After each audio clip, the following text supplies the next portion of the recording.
Sound testing natin. 8K resolution, 30 fps. Okay, that's Boulevard.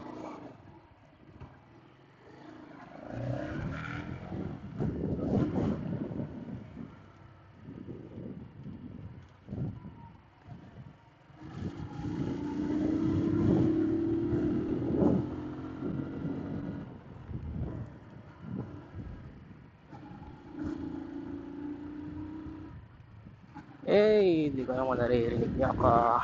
Pero kinanek ko yung KY Pro sa X4. Sa X2 gumagana to. Ewan ko lang dito. Pero nakikita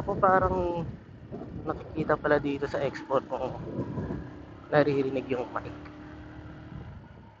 Mayroon siyang green na bar sa screen na nagpa-pop up. Ay, hindi nagpa-pop up. Tawag nun, parang pag sa OBS, yung nakikita mo tumutunog yung video. Yung nag-e-edit ka.